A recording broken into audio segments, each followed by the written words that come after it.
மாணவ செல்வங்களே, இப்போ நம்ம பார்க்க போகிறது 28வது சம். இது ஒரு சின்ன கொஸ்டின்ஸ். இப்போ முதல்ல கொஸ்டின் படிக்கிறேன் பாருங்க. Leela and Meeta were partners in a firm sharing profit and losses in the ratio of 5:3. In April 2017, they admitted Om as a new partner. அப்போ வந்து L and M R partners. அவங்க லாபத்தை வந்து எப்படி பிரித்து எடுத்துக்கிறாங்கன்னா 5:3 ரேஷியோவில் பிரித்து எடுத்துக்கிறாங்க. நியூ பார்ட்னராக ஓமை சேர்த்துக்க போகிறாங்க. எப்போனா 1 April 2017 சேர்த்துக்க போகிறாங்க. On the date of Om admission, the balance sheet of Leela and Meeta showed a balance of ₹16,000 in general reserve. இப்போ வந்து பேலன்ஸ் ஷீட்டில், அதாவது பேலன்ஸ் ஷீட் வந்து நமக்கு வந்து லீலாவை சேர்க்குறப்ப அந்த பேலன்ஸ் ஷீட் வந்து நமக்கு காட்டுது. அது பழைய பேலன்ஸ் ஷீட்னு வச்சுக்கிங்க. அதாவது வந்து எல்என்எம் உடைய பேலன்ஸ் ஷீட் மட்டும் வச்சுங்களேன். அதாவது லைபிலிட்டி சைடில் வந்து ஜென்ரல் ரிசர்வ் அமௌண்ட் வந்து எவ்வளோ காட்டுதுன்னா வந்து 16,000 காட்டுது. அதுக்கு அடுத்தபடியாக ப்ராஃபிட் அண்ட் லாஸ் அக்கௌண்ட் வந்து credit balance. Profit and loss account வந்து கிரெடிட் பேலன்ஸ்னு சொல்லி கொடுத்துருந்தாவே ப்ராஃபிட்னா அர்த்தம். அது முக்கியமாக நீங்கள் மார்க் பண்ணிக்க வேண்டியது. அதாவது லைபிலிட்டி சைடில் பொறுத்த வரைக்கும் ப்ராஃபிட் அண்ட் லாஸ் அக்கௌண்ட் சொல்லி கிரெடிட்னு சொல்லி கொடுத்துருப்பான்.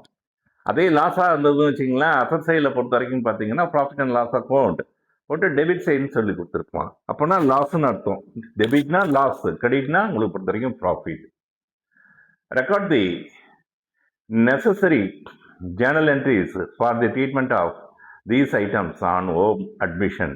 The new profit sharing ratio L, M and O was 5:3:2.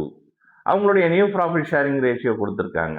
இப்போ இந்த ஜென்ரல் ரிசர்வ் அமௌண்ட்டையும் அதே மாதிரி ப்ராஃபிட் அண்ட் லாஸ் ப்ராஃபிட் அமௌண்ட்டையும் பிரித்து கொடுக்கும் போது ஓல்டு பார்ட்னருக்கு தான் கொடுக்க போகிறோம். எந்த ரேஷியோவில் பிரித்து கொடுக்க போகிறோம்னா ஓல்டு ரேஷியோவில் தான் பிரித்து கொடுக்க போகிறோம். அப்போ நியூ ரேஷியோ பற்றி நமக்கு கவலை கிடையாது. சம்மன் ரொம்ப சிம்பிளாக தான் இருக்குது உங்களுக்கு. இப்போ வந்து சம்ம எக்ஸ்பிளைன் பண்ணுறேன் பாருங்க. சரியா, ஆன்சரை எக்ஸ்பிளைன் பண்ணுறேன் பாருங்க.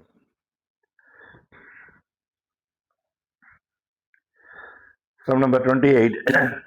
Journal entries debit credit. First, general reserve account debit to Leela capital account to Meeta capital account.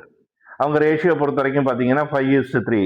அப்போ 16,000 into 5/8 எவ்வளோ அமௌண்ட்னா இவருக்கு பொறுத்த வரைக்கும் 10,000, மீதாவுக்கு பொறுத்த வரைக்கும் 6,000. ரெண்டுத்தையும் ஆட் பண்ணிங்கன்னா எவ்வளோ அமௌண்ட்டு 16,000 உங்களுக்கு பொறுத்த வரைக்கும் ஜென்ரல் ரிசர்வில் போட்டுக்குங்க. இதுக்கு அடுத்தது பார்க்குறது வந்து ப்ராஃபிட் அண்ட் லாஸ் கிரெடிட். அப்போ ப்ராஃபிட் அண்ட் லாஸ் கிரெடிட்னு கொடுத்துருந்தாவே ப்ராஃபிட்னா அர்த்தம். அப்போ profit and loss account debit to